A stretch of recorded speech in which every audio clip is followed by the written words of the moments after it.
Oke, kita mulai ya. Pernah kepikiran nggak sih, di balik negara kepulauan sebesar Indonesia ini, ada loh satu organisasi super penting, yang kerjaannya, ya, memastikan semua kapal, dari kapal nelayan kecil sampai kapal perang, bisa berlayar dengan selamat. Nah, hari ini kita bakal kenalan lebih dekat sama Pusi Drosal, si penjaga lautan kita, yang mungkin jarang banget kita dengar namanya. Coba deh bayangin dulu tantangannya. Indonesia itu punya ribuan pulau, selat-selat yang super sibuk, dan laut yang luasnya bukan main. Terus, gimana caranya kita bisa jamin setiap pelayaran, mau itu buat dagang, buat pertahanan negara, atau bahkan cuma buat aktivitas sehari-hari, nggak berakhir jadi petaka? Ini bukan pertanyaan main-main loh. Dan jawabannya itu krusial banget. Karena taruhannya itu tinggi. Ini menyangkut pertahanan nasional kita, kelancaran ekonomi yang sangat bergantung sama laut, dan yang paling penting ya, nyawa para pelaut. Mereka kan bergantung sepenuhnya sama peta dan data yang akurat. Oke, sekarang kita bedah lebih dalam. Buat menjawab tantangan raksasa tadi, Indonesia ternyata punya satu lembaga khusus. Yuk kita kenalan sama mereka dan lihat apa aja sih yang mereka kerjakan buat memetakan jalan tolnya Nusantara ini. Nah, inilah dia jawabannya. Pusi Drosal. Nama resminya Pusat Hidrooceanografi TNI Angkatan Laut. Simpelnya, merekalah institusi nasional yang dapat tugas super besar, memahami dan memetakan setiap jengkal perairan Indonesia. Kebayangkan, tugasnya segede apa? Nah, yang bikin Pusi Drosal ini menarik banget, tugas mereka itu nggak cuma satu. Mereka punya misi ganda yang jalan barengan. Jadi, peran mereka itu terbagi antara urusan militer dan kepentingan kita semua, masyarakat umum. Jadi gini, di satu sisi, mereka itu ibarat tulang punggungnya pertahanan laut kita.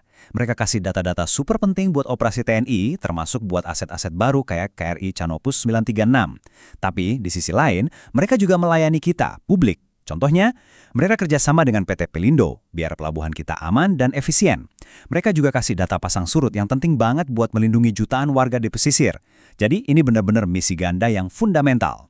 Dan kutipan ini, wah ini benar-benar merangkum semuanya dengan pas banget. Mendukung kepentingan TNI untuk pertahanan negara dan kepentingan publik untuk pembangunan nasional. Dua sisi dari mata uang yang sama, yaitu kedaulatan dan kesejahteraan maritim Indonesia. Keren kan? Oke, pertanyaannya sekarang, gimana cara mereka melakukan semua ini? Nah, sekarang kita intip yuk, alat-alat tempur canggih apa aja yang mereka pakai buat menjalankan misi yang kompleks ini. Ini semua soal sains dan teknologi yang diterapkan langsung di lautan. Jadi, jantung dari semua operasinya itu ada di Indonesian Hydrographic Data Center atau IHDC. Anggap aja ini otaknya, pusat semua data. Nah, data-data ini datang dari mana? Macem-macem. Ada kapal-kapal ekspedisi Jala Citra yang kerjanya nyisir dasar laut terus-menerus. Terus ada juga stasiun cuaca otomatis yang kasih info cuaca real-time. Bahkan mereka punya sistem e-pipa kabel buat memetakan kabel bawah laut yang penting banget buat internet kita semua. Nah, semua info ini diolah jadi produk paling vital, peta laut, pegangan wajib setiap navigator. Tapi jangan salah, pekerjaan mereka ini nggak sembarangan. Semua yang mereka lakukan itu harus ikut standar global yang super ketat dari Organisasi Hidrografi Internasional atau IHO. Kenapa ini penting? Ya, biar peta dan data dari Indonesia itu diakui dan bisa dipercaya sama seluruh dunia. Intinya gini, semua data dan teknologi canggih tadi itu punya dampak langsung ke kehidupan kita sehari-hari. Mulai dari info pasang surut di Teluk Jakarta yang mungkin pernah Anda lihat di website mereka, sampai data yang bisa bikin misi penyelamatan di tengah laut itu jadi mungkin. Dan ini bukan cuma teori loh, ada kejadian nyata. Tanggal 9 Februari 2026, salah satu tim survei Pushidrosal yang lagi tugas di perairan utara Jakarta berhasil menyelamatkan seluruh awak kapal nelayan yang kapalnya tenggelam. Ini bukti nyata banget gimana kerja mereka itu secara langsung menyelamatkan nyawa manusia. Oke, dari urusan dalam negeri, sekarang kita geser sedikit. Kita lihat gimana semua kerja keras ini nggak cuma penting buat Indonesia, tapi juga menempatkan negara kita sebagai pemain kunci di panggung maritim dunia. Peran mereka di tingkat global itu kelihatan banget. Mereka nggak cuma dapat sertifikasi dari IHO, tapi juga aktif ikut nentuin standar peta internasional. Kayak waktu mereka hadir di pertemuan penting di Jepang. Bahkan lebih dari itu, Indonesia lewat Pusi Drosal pernah jadi tuan rumah KTT Global di Bali yang nentuin nama-nama resmi buat gunung, lembah, dan fitur lain di dasar laut seluruh dunia. Keren banget kan?